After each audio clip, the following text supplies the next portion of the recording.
Alrighty, everybody. So I will strike up Sule's Heroes, get some business issues rolling across the board, and then I'll be dialing up Nicole Lebrasseur to talk about prosperity funds, Alaska's, Norway's, Alberta's, the alleged British Columbia LNG Prosperity Fund, which doesn't exist, it probably won't, and then also the World Trade Organization and Canada's involvement in it.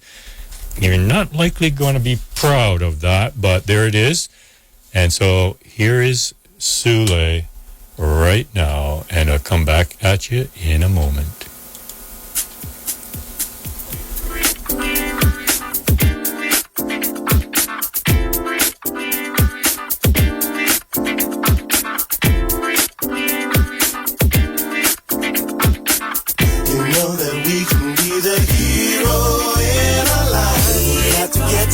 Do the work to make it better. Cause sometimes being free can cut just like tonight.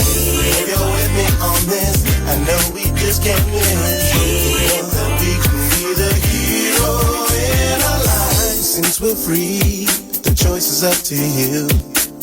When people gather round, we got a job to do. We got to be here, stand up for one another. It ain't no thing to help your sister or your brother. We don't need to wait and pray for a savior, when each and every one of us can feel the blues. And if you need to be let off on good behavior, the one you're looking for is walking in your shoes, yeah. Ain't no bird, ain't no plane, ain't no man in a pig, ain't no person doing feats to make the crowd big.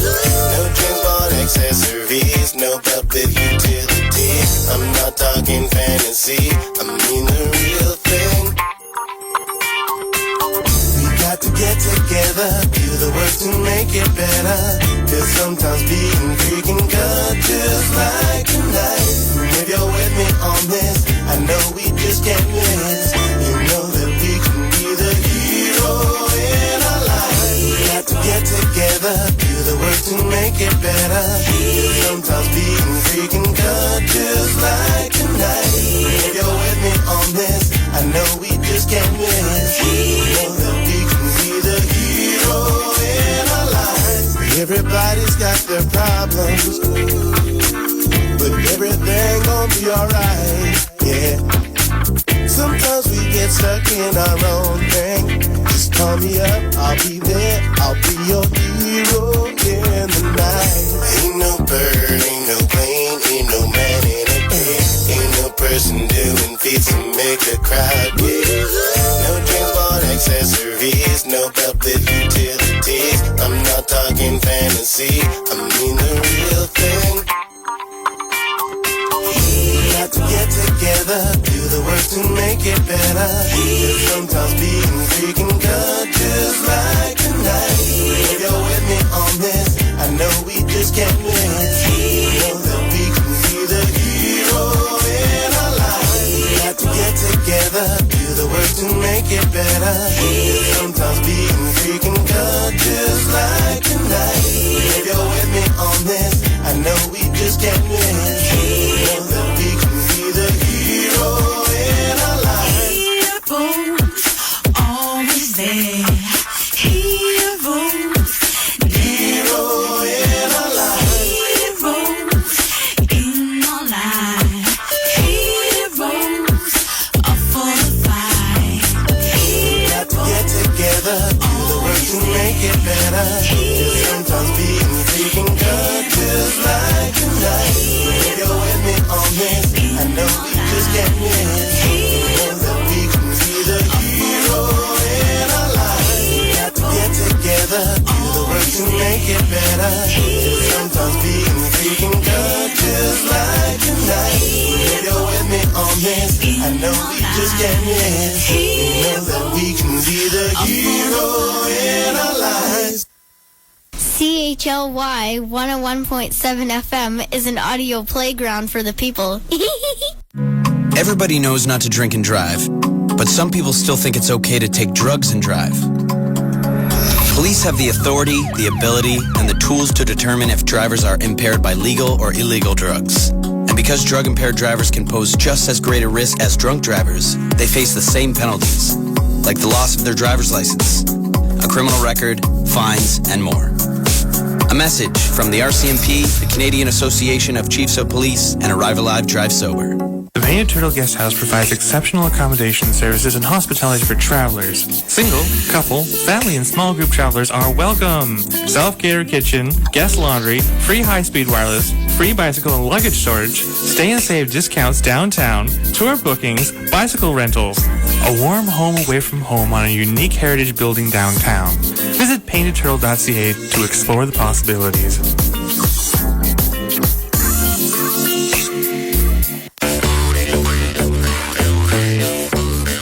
Ukrainian ethno-chaos band Daka Braka's bright and unforgettable sound stems from their unique fusion of punk, pop, international instrumentation, traditional Ukrainian folk music, and astonishingly powerful vocals. Don't miss this incredible concert Wednesday, April the 19th at 7:30 p.m. at the Port Theatre. You've never heard anything like this.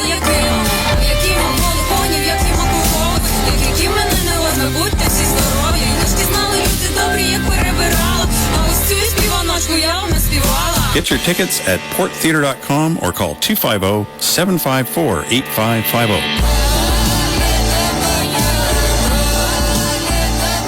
101.7 FM CHLY Question Authority. The New York Times reports that critics describe Premier Christy Clark's BC Liberal government as a lucrative business, dominated by special interests that trade donations for political favors. But aren't today's BC Liberals even worse than that? It's a good question to get to ask yourself.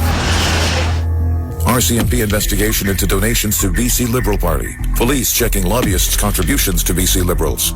BC Liberal Party campaign director hired despite facing criminal breach of trust charge in Ontario. Another criminal breach of trust charge in BC against BC Liberal operative. Guilty pleas made and fines paid already in some cases. Pay-for-play politics. Triple deleted emails. Make no mistake, Christy Clark only serves her big money donors, not you. Take big money out of politics. Don't make a mistake on May 9th. Vote for integrity. Vote ABC and vote Christy Clark out of office. Vote anybody but Christy Clark.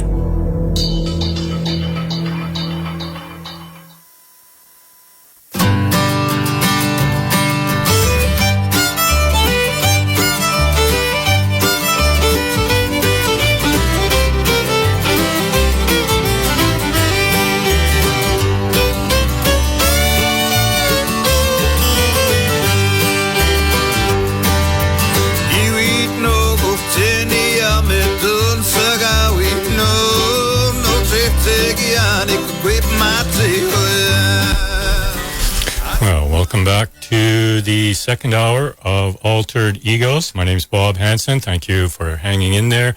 And I have on the line today with us Nicole Lebrasseur. Good morning, Nicole.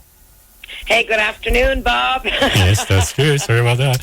You're speaking from Points East. Yes. Before we continue, I need to make a small correction. Yes? Sule's name is Sule Heitner. Okay, how do I spell that? Sorry, just let's get that right out there so people can go to his site. Okay, it's S-U-L-E. Yes? And then Heitner, Heitner. Gotcha. That's a very nice tune he's got there, and he wrote that for you, you said, eh? Yes, in 2002. He's amazing. He's truly floored me because I asked him, if he could write a song. I was doing a project and told him what I needed on it. And 4 days later, he handed me a CD with this song on it. Wow. He wrote it and mixed it all in his bedroom. And people have to remember that this version of it is raw. Yeah. Well, okay. So Sule Heitner, Heitner, Facebook. And I also think he's got a www webpage or website, yes? Yeah, CHLYHeitner.com. There you go. And he's got tons of music. He is multidimensional in his styles. This guy is just simply amazing. And, I know that he's one of the few people that I know and admire that have not sold their souls to make it in the music industry. Yeah, it's a difficult task. That's one for sure. Okay, Very. So let's get into this discussion. I'm just adjusting some things here. Audio's sounding a little odd. There we go. Okay, let's begin with the World Trade Organization and Trudeau's involvement with the United Nations. Oh, yeah. Actually, I was looking into that. And Trudeau's involvement when he became prime minister in the 70s, there's also the connection there to Maurice Strong. Maurice Strong was at, of course, Power Corp back then.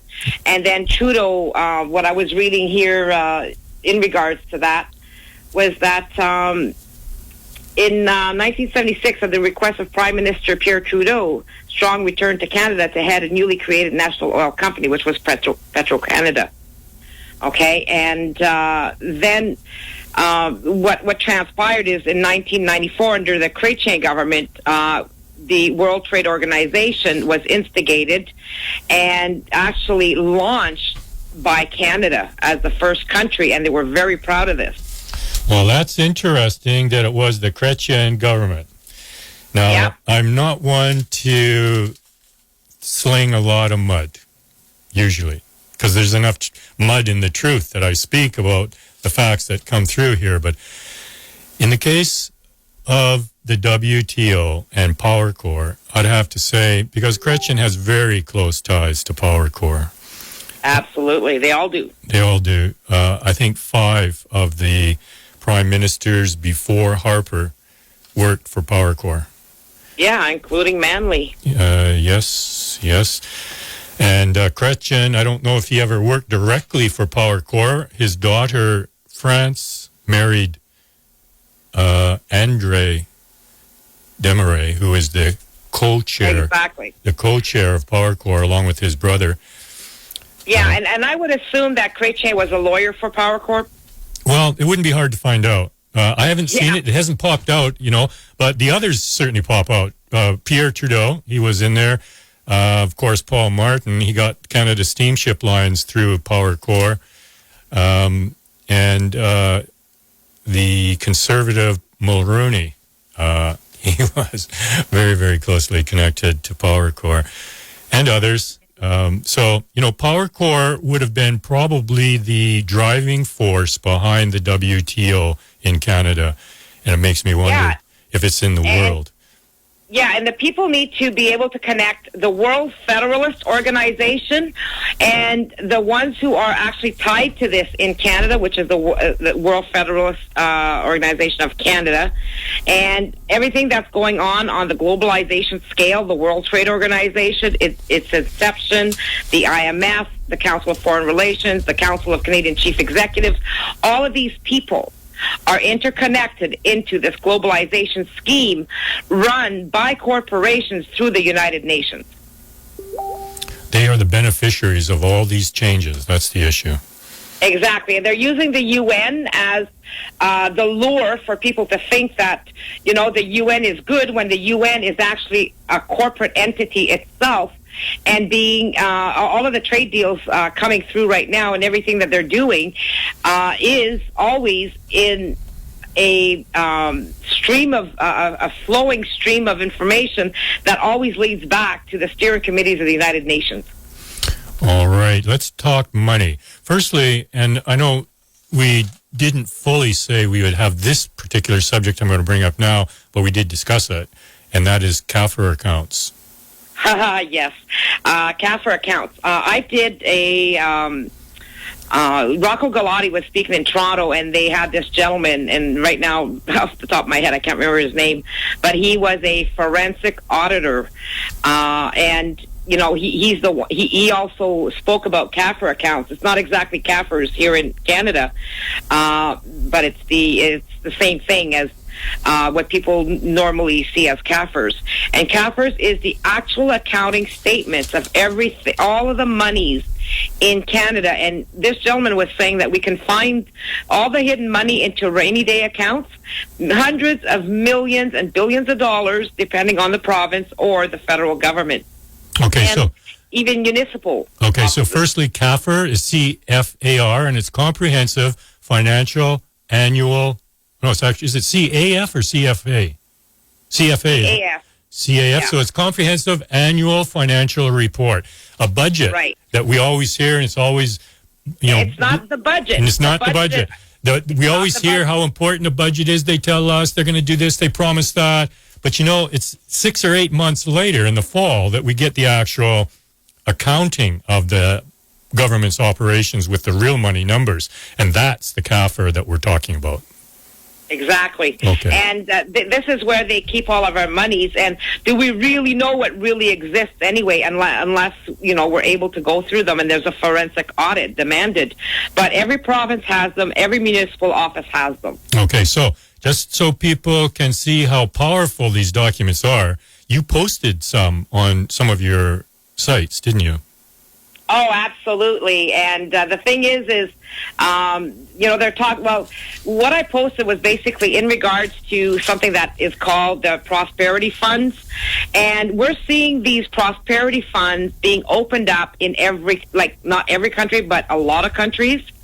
And this is, I would say this is the money laundering aspect of it on, the sovereignty fund, the prosperity fund, all of these funds that really we don't get to see or hear about other than, they'll post something, they really won't talk about it. But the fact is this is taxpayer money into the billions that they take to say, well, we're going to help the companies prosper throughout the environment, for environment issues. Or this is going to be set up, the one for Ontario mainly was set up to protect jobs for the employees. So they're going to give huge corporations, and like Bombardier or whatever, millions of dollars. Billions in Bombardiers was 900 million from the Quebec government, and then 300 or so from the Canadian federal government. So it's over $1 billion to Bombardier. Exactly, in the hopes of protecting jobs for people. Now, what they do is that what you saw with Bombardier is that the CEO took in a huge bonus. Of course, well, he commandeered this deal, this windfall for Bombardier out of taxpayer money, and then they're having massive layoffs. Okay, so here's the question: why would we give corporations money without getting stock value in return? Bingo. Because if we're talking about running a country properly, effectively, efficiently, like a business, we're hearing from your research that this is corporate Canada. Canada is run as a corporation. All countries are. That's how a dollar, for example, gets evaluated on the stock market. These CAFR accounts, or when you look at some of these documents and you see how much money went into, like Bombardier, and then you look at how many jobs were apparently saved, how small that number is. Yeah, well, imagine, Bob, coming out with the 3 Ps, the public and private partnerships. This is crazy because now these private corporations will have access to our CAFR accounts. Really? Really. Why would we ever give them access? What do you mean by access? We can see what's there. Now private corporations will be able to make decisions on our funds. Because they're part of the group of the corporation Canada. Canada. They are going. Yeah, we're taking them in as partners. That's what you're saying. Okay. I see. Yeah, they're coming in as partners to manage our affairs. Yeah. So now private corporations will be managing our affairs. I think that's too close for my comfort, actually. And these are not even elected officials or people that have been chosen or placed in there. These are private corporations. Now, I'm going to read you this. This is from the Ontario website, ontario.ca. Okay. Jobs and Prosperity Fund Strategic Partnership Stream. Funding to develop productivity-enhancing technologies for priority sectors like advanced manufacturing, information technology, life sciences, and financial services. How it works. Under the Jobs and Prosperity Fund, the Strategic Partnership stream encourages open innovation technology partnerships. This allows companies, research institutions, suppliers, investors, and customers to work together and establish industry-driven strategies. Each partnership focuses on technology with the potential to transform a wide range of Ontario's priority sectors and industries. These are referred to as enabling technologies. Here's the little line I love. They help private companies compete globally. Well, I know we like to see corporations in Canada thrive, but what's bothering me is we're not seeing citizens of Canada thrive anymore. We're going backwards, like we're going downhill in a basket, and there is another way to go. Like there's really two sides to how you run a country. You can tax the people. This is a crazy thing that we pay taxes on our labor. Like this started just before the first war to pay for the interest that was going to be accruing from private banks who are lending governments money to go to war, and they kept it after the war. So we pay a tax on our own labor. Like that's insane. So you can either tax the people, which we do, or you can give the people dividends, which is also done. So yeah, if this is our money to help people keep jobs, then what I wrote about this week was, and this really hit a nerve with a lot of people, and it's, billions in Canadian taxpayer prosperity fund giveaway to private corporations. Now, my take on this is we need to rethink the Canadian economy. We need to end private capitalism by instilling people power economies in each of our countries. And every country can do this because we are carbon copies of each other. So we can turn taxation into dividends as the official Crown of Canada shareholders. And this basically is how we create our basic income where it's not going to cost us any money. We're investing, like there's one company, Tembec, $200 million into them. And these people actually have been, laying huge layoffs or restructuring in their job descriptions, shortening the staff, and then pocketing money because we're giving them our tax dollars, and yet we're not getting a share of the company. Yes, I understand that, and I don't like it at all. It doesn't sound like proper management of funds at all, and it's also not being accountable for public money. Exactly. So try and find out about it. Then you'll see, Ontario gave so many millions and to these different companies, and we saved 16 jobs. Well, excuse me, give this to the employees or to the people of communities. Bring this money back to the communities and allow the people, let's say you could give 51% to the Canadian citizens because it's our money altogether, and then, or within Ontario, and then 49% to a community to share with its employees as an employee-owned and community company. And then get all Canadians also benefit, so we can get dividends from that. We get no dividends by giving Bombardier $900 million, and then an extra, $300 million. So altogether, they get $1 billion of our money, and we're told, well, we're running out of money because our budgets, but they never tell you about all this hidden money that is set aside for private corporations. Why did Wall Street laugh at Occupy and at the 99%? Why did they do that? They laughed at Occupy, the 99%, because we turn around and we vote for the very people the 1% feed to be in our governing system, to be able to make laws that will give them everything and take everything away from us.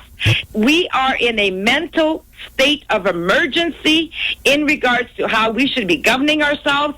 People need to stop voting and to actually come into an agreement. The only way we can do this, because our politicians will not do it, because the corporations will not allow them to do this, Okay? So, in order to protect ourselves and to guarantee a universal income for ourselves, when you have corporations who are abusing their employees to begin with, to whom we give millions of dollars to, we need to be able to say, okay, as the Crown Corporation shareholders, you are overstepping your boundaries. First of all, you fall underneath our Crown Corporation. We get to decide what you're allowed to do here in Canada or abroad under our names. And if you are not applying these rules and, have more respect for your employees and the money we give you, then we will be taking these corporations over. If you're going to be threatening a bunch of people during election time, not election, but I should say, in negotiations for, new contracts, well, one of the things that a lot of these companies is they're threatening the people, well, if you don't sign this contract, through your union, we're going to close down. So now you have, small towns who are geared with only have one major corporation, as the employer, now holding all of these people mentally hostage to that. Now you need to do what we say or else we're out of here and you'll have nothing. Well, this is exactly what's going down, and it's even much worse here in British Columbia on the west side, the left coast, because the way we fund our parties and campaigns here is just outrageous. And now it's not so much that jobs will be laid off; it's that they won't be there to begin with, because there'll be there'll be temporary foreign workers coming in who can easily switch over to become Canadian citizens. So our own jobs. Well, in Manitoba, somebody who has, I came across the Canadian government website when I was looking at foreign workers coming in, and the government website said that, they had the consent of the people. How? They did a 100-person survey asking how they felt about foreign workers who are,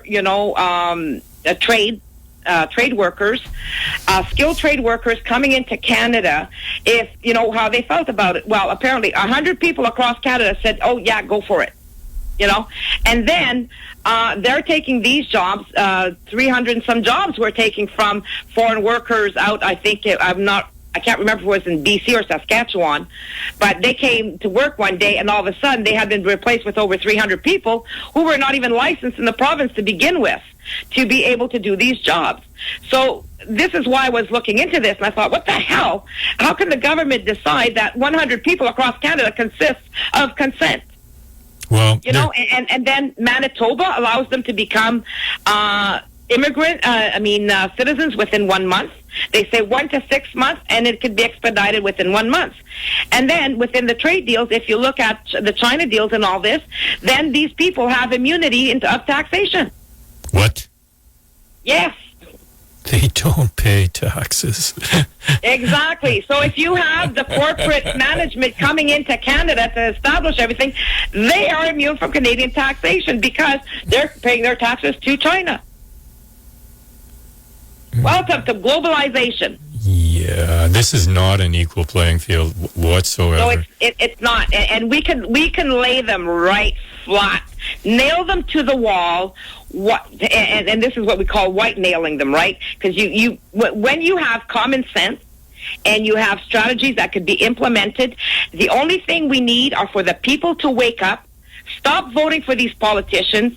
Go to myfreedom2017.com. Look at the Citizens Convention of Consent, because we need a legally binding contract between the citizens that prove that 51% of the people in a province want this, and then right across Canada to be able to make change. Otherwise, we're up shit creek with no paddle. It'll be that way forever, because the mercenary politicians are being so well fed by the corporations. I mean, our present premier of this province is a perfect example. They will never, ever go back and revisit democracy in any way. Well, look at our prime minister. After all the words, the glowing phrases about changing the electoral system, it didn't take him long to turn that off once he got elected. That's the problem. We have nothing to hold. To? Look at what they did to the veterans. Oh, yes. It's still going. They're going back to court. They feel they do not have a fiduciary responsibility for wounded or otherwise injured veterans, including pensions. And the thing is, I mean, Jody Wilson Raybould, she is a disgrace to humanity and her people. I'm shocked by every word that comes out of her mouth. And I'll tell you something. When you have people of this caliber, this mental caliber, and this type of education spewing things like this, it makes you wonder what kind of thing do they have on her? Well, that all of a sudden she's lost all common sense reality. Well, we think she's lost it, right? The question is, did she have it in the first place? Yeah, that's a good question because, I feel that people with no common sense have no soul. The ones who do have common sense and feel that, and you're trying to make it right for everybody, those people, you see their souls. People who run corporations are psychopaths to begin with because they don't care who they have to pull out. And it's business as usual. And then we have them, forcing employees to become mental health terrorists against their fellow co-workers. And the people going in, like if you look at UI, the government offices are pathetic. They've driven our public servants into becoming mental health terrorists to the citizens of Canada and to the employees who are struggling. If you look, we pay $51 billion a year in health care. $11 billion is reflected by employers who are abusing their employees. This is fact. That's 22%. Yeah, see, since there was a study done by the Canadian Health Board, and since 2008, mental health cases by abuse at the workplace has increased 700% since 2008. Well, I know the Canadian Standards Association and the Canadian Mental Health Association have come together to join forces to write a standard for mental health wellness in the workplace. And they're pushing that very strongly now, and there's a darn good reason for it. It's what you're describing, that mental health illness in the workplace is a multi-billion-dollar fiasco, really. It's like exactly. So who's benefiting from this? Now you have corporations who are dealing at the international level, right? So the bullshit of Ontario saying, excuse my language, that this is to help private companies compete globally, meaning Ontario, little Ontario companies to, compete globally. That's a hogwash because the little companies are not getting a dime here. It's the big corporations that are already on the international level that have huge billions of dollars in funds coming in. They're the ones getting the money. This is all BS coming in from the Ontario government, and I don't care what they say, what they think, what they do. This is reality, and they need to be stopped. And it isn't just Ontario, though. And the big example is the electrical utilities in this country at present. There's some scam going on that's not independent or isolated. It's going on in several provinces, if not all of the provinces, all at once. And they overbuilt so that we have to sell the power cheaper than we produce it. And so the taxpayers are on the hook for the market getting our cheap power that costs us too much to produce. So we are in the red for power production and consumption every month in all these provinces now. How the hell does that happen? I know, and the thing is, if you're looking at our natural, if you go to myfreedom2017.com and go to the news section, click on it, the first one there is going to be about this billions of money. But, if you look at all of our natural resources, Canadians can legally turn all natural resource-dependent industries into public crown corporations. This is our universal income. Our money is already in there. We don't even need... There's lots of money available if we look for it. So let's talk about these prosperity or heritage funds and how they've been working and how they're working or not in Canada. Now, this idea of it's socialism, really, that you're talking about, of having the local community own or have a large stake in the ownership of a corporation that really keeps that community alive. Alaska, an American state, an American state, a state that I always feel is one of the most independent states for the citizenry, for how they look at themselves as individual people, having their own personal sovereignty. Alaska gives dividends from oil to their citizens in cash. Mm-hmm. So it's already happening in the most capitalistic country in the world, and it's happening successfully, and it's happening quietly. Norway is huge. What are they, 50 billion or something into their heritage fund? And Alberta, which started theirs even earlier than Norway, is only around 10 billion or 11 billion. And I'm sure they'll gobble that up over the next couple of years. So it seems very difficult for governments to keep their hands off these funds. So Norway's been able to do it. That would be probably the best example to use to set one up of our own. But when you look here in British Columbia, it was announced we'd have this prosperity fund based on liquefied natural gas that won this particular party, the BC Liberals, the last election. And now I think we have something like 100 million in that fund, but I don't think a dollar came from liquefied natural gas. I think. Well, the thing is, Bob, okay, there's two things coming out here, and this was from, the Canadian Press and Christy Clark's website. And this is where I had a question about this. At first it says, February 12, 2013, Premier Christy Clark today announced the establishment of a new British Columbia Prosperity Fund to ensure communities, First Nations, and all British Columbians benefit from the development of a new liquefied natural gas industry. Now, and then it says BC's liquefied natural gas boom to fuel a $100 billion prosperity fund. Right. Okay. So I put on the website, well, this looks questionable. So I got to really look into this, because then they have, it'll help, the province cure its debt of $56 billion, all of these things. But again, it's to make you go into this gas thing, right? And we're going to be saving 75,000 full-time jobs and 39,000 annual, direct income on average for everybody.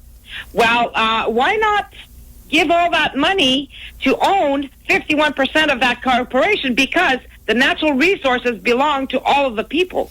True. Although in this case, we're really barking up a dead project, because LNG is not a good investment. It is not low carbon. It is not cheap. It is not safe. The fact that they would even entertain putting one at Squamish in the Howe Sound right beside Vancouver, when it violates all the best authorities in the world about how close cities, communities, people, and other shipping traffic can be to these LNG facilities. They are thermobaric explosive devices if there's a leak and they explode. And they are way too close to people's houses, to other traffic in the area there, and yet it's happening. And it's going to be happening with temporary foreign workers as well. And now you're telling me temporary foreign workers don't pay taxes in Canada. Well, I don't know about the lower ones, but I know management won't. Okay. Well, they'll get what they want. You can bet on that. So if you're looking, and then again, there's another article, BC LNG Prosperity Fund to get $100 million contribution, but not from LNG. Okay, so where is she getting the $100 million? Out of your pocket, Bob? Without doubt, I'd say MSPs. Definitely. So you gotta, where the hell are they getting all this stuff? And first of all, how can we stop companies like LNG and all of the things that are detrimental to people's health? We have no choice but to stop this insanity. We have to get together. We have to sign an agreement, because that's the only thing that can give us a legal standing as far as proving that 51% of Canadians want this. A petition will not cut it. No, and we've seen with the Prime Minister of Canada that he is a liar, that he's unashamed about that he has very strong personal motivation for what looks to be a UN position and a global position, and is not paying attention to Canadians on all levels. And you look at this province, I know you've got issues in Ontario and Quebec, But you look at this province, we have someone who's even worse than Justin Trudeau. And so we are in a crisis of governance in this country right now. And it's not going to get better. It will not get better unless we light a fuse that's going to blow this corporate structured party system apart and rebuild democracy, not just electoral systems. That won't cut it anymore. We have to dump the party system completely, and we have to change our governance altogether. Yeah, because voting for, you can't sign the Convention of Consent saying that you want your direct democracy. That's already owed to you. That's already your right as a Canadian citizen. You have a vote. That's your share in this country. You have a vote as to what we do with our money, where it goes, who we can help, how we can prosper. So you give that away every time you vote for a politician who is being paid by the corporations and controlled by them to keep us enslaved, and now coming after our DNA samples. Yes, what yes. the hell? Okay, well, the thing is, we actually give it away twice. We're third down the line on validity of the vote, where we give our vote to the politician locally, then he joins or is part of a party sitting in a legislature or the House of Commons, and he's whipped by the party whip. He's got to adhere to the leader of the party's demands and their caucus demands. So really, we're third down the line. And if these are they are corporate structured parties, so they have a corporate mandate. You can only serve one master. So if the mandate is for the party, and it will be, it's that the party get elected and it stay in power, get power and stay in power. It doesn't say serve the people. So it can do anything to get power and stay in power and still be within its mandate. And that's why we have a premier in this province who's selling this citizenry out left, right, and center to all kinds of nefarious leaders in other countries. And there's very little we can do until election time comes. And what the Canadian citizens need to understand, we do not need their permission. One of the reasons why the courts cannot force Justin Trudeau to give us, when he was talking about proportional representation, which is just the same BS anyway, and thank goodness for that. But even if, the courts can't force him to do this. The only way the courts can force him to do this is if 51% of us say we want it. How do we get that? Well, we're beholden to them for a referendum. The Convention of Consent is a people's referendum in itself. Gotcha. Yeah, I see that. That's what it is. Yep. And we are stating what we want. The reason why the courts cannot judge on our governance is because we need to speak up. The reason why they say the Queen is the one who, is with her consent is because when we vote, the Queen represents the people in name only. She has no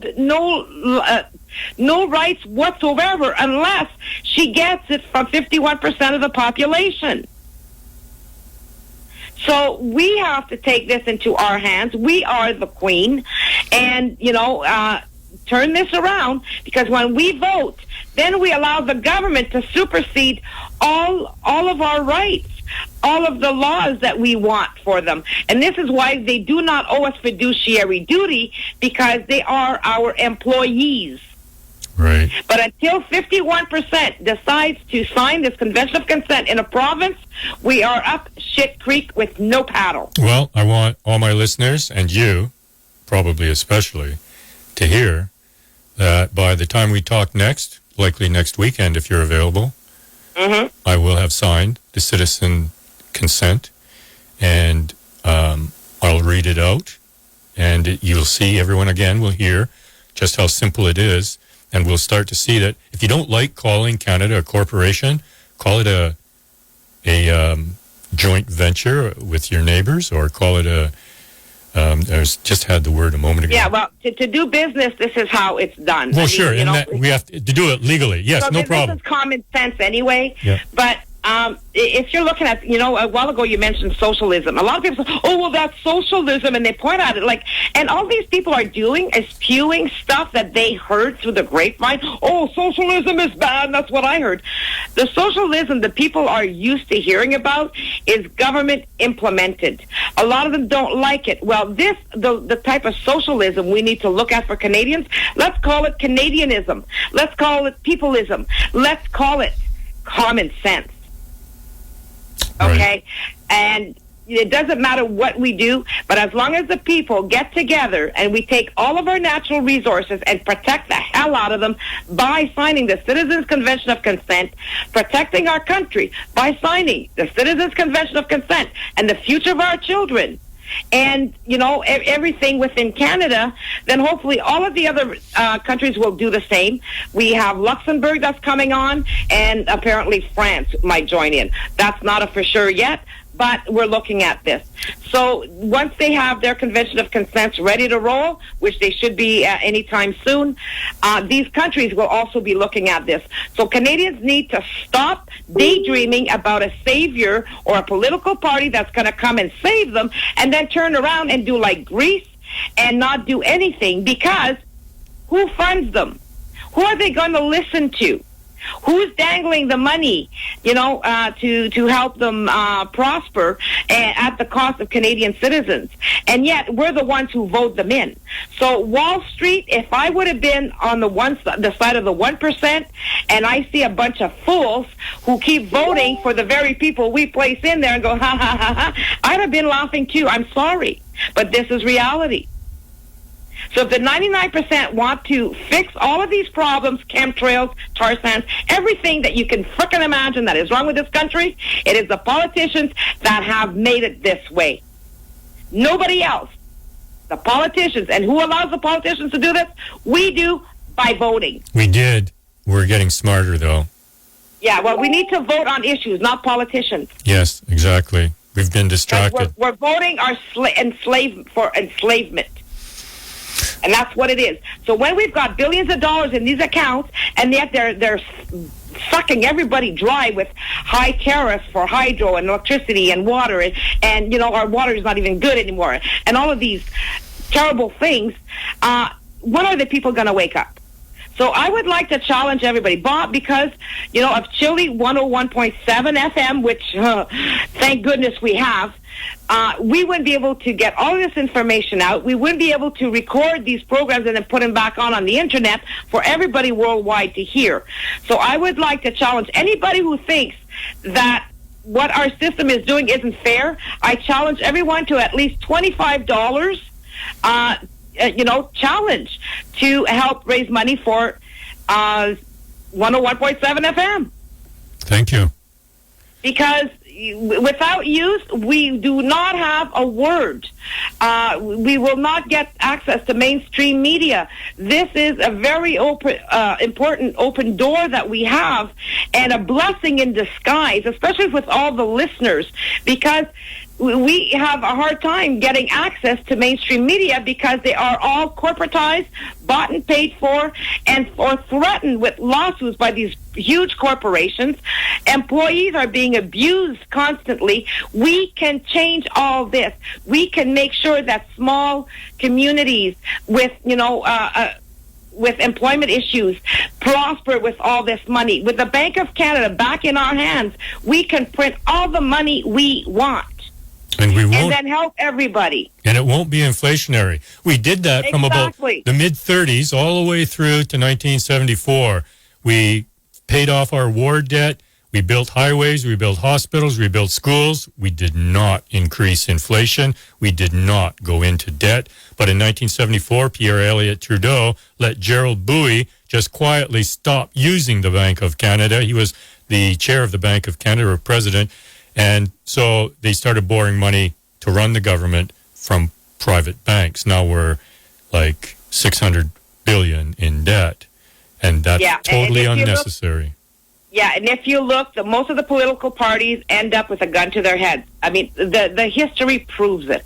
Why are the competent people all of a sudden lack common sense once they are elected in? Why does this continuously happen? There's a specific reason for it. It's not just sheer stupidity, because all of a sudden, the highly intelligent people act like they're total idiots once they go into Parliament. And there's something that needs to be done here. It is pretty bizarre, all right. I always thought it was they were just given a private offshore tax account. That was enough to make them idiocy and close their eyes to everything that they didn't want to really be accountable to. Well, I think that, I pity anybody going into politics right now, because if they have a soul going in there thinking they can make change, I guarantee you they'll come back without one. Wow, it's unfortunate. I'd like to see politicians be revered again, revered, whatever, so they're respected and looked to, almost cherished, but I don't know how often that's happened in the past. I think this type of system we've got now that's been running in Canada for 150 years has been this way right from the get-go. Yeah, and, there's no reason why we should have $11 billion a year because of corporations who are at the international level getting information from one company that goes, HR, that goes worldwide to all these companies and to our government offices to teach our employees how to treat people and then abuse them. And then the companies say, oh, well, this is our company policy. Well, you know what I think about company policies? Since when do company policies on how you treat your people and how you degrade them and how you're trying to demand more work out of them, which is totally against the union issues, and why the hell are unions not having direct democracy and not protecting their people, other than if these unions, from what I've seen, what I've witnessed, they are controlled opposition all the time, just like the BRICS. Everything else, people need to look at the controlled opposition. Why would a corporation have the right to instill a corporate policy that diminishes its people, that abuses them, and not just their people? In the one for Tembec Inc., I'm going to use this as an example, and I don't give a shit what they think, because I'm so pissed off right now at corporate policies who think that they are God and then abuse mentally the people in the whole community, not just the ones that work for the employer, but they also in their policies say that the family members cannot speak about that Tembec in an ill way or whatever. The same thing is happening here on Six Nations territory, where band councils have warned their employees that they cannot speak ill of the Six Nations Band Council. This is going around from town to town to town, and every department, there is something very sick going on here. Well, very sick. And we need to stop it and nip it in the butt. Yes. If there's a huge phobia over transparency, then I'm interested even more in being transparent. Yeah, well, one of the ladies here on Six Nations had to, was told that she was going to have to sign an agreement if she wants to keep her job with Six Nations, because she is not allowed to talk about anything bad or be negative about Six Nations. Now, what I decided to do, okay, Bob, just a few more minutes there. I'm working on a workplace democracy study. And why do I pick Tembec? Because Tembec, back in the 80s, they wrote a book on Tembec. Tembec was an employee. The CIP used to own it. It went on strike. It closed down. The town was just sick over this. And this is a place where I was born and raised in. So, this really hits home with me. So Tembec, being an employee-owned corporation, they flourished like you would not believe. And all of a sudden, a little bit at a time, they started dangling the carrot in front of the people's faces, right? Your shares are worth this much. Who wants to sell their shares? So, the people didn't even see this coming. So the employees ended up selling their shares because they wanted a piece of the golden pie, and gave away all their rights. And now we have a United States corporation who owns it. And now it's not even recognizable.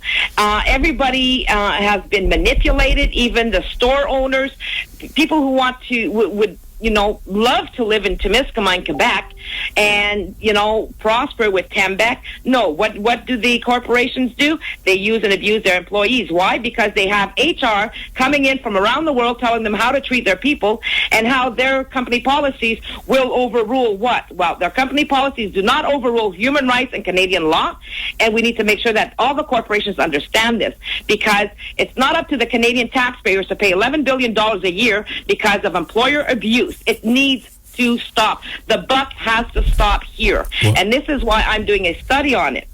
Because when you're looking at something that was a nice democracy that went to shit, like Tembec, and then people, I posted in Témiscamingue, the people are afraid to even respond to what I put in. Oh, dear. They'll reshare it, but they will not respond because of fear of retaliation by this company. Oh, Who the hell do they think they are? Totally. You got a gangster corporation there by the sound of it. Well, they're led by our governments who allow them to do this stuff. Well, I hear you. No, we don't have enough of a handle on our politicians. That's the problem.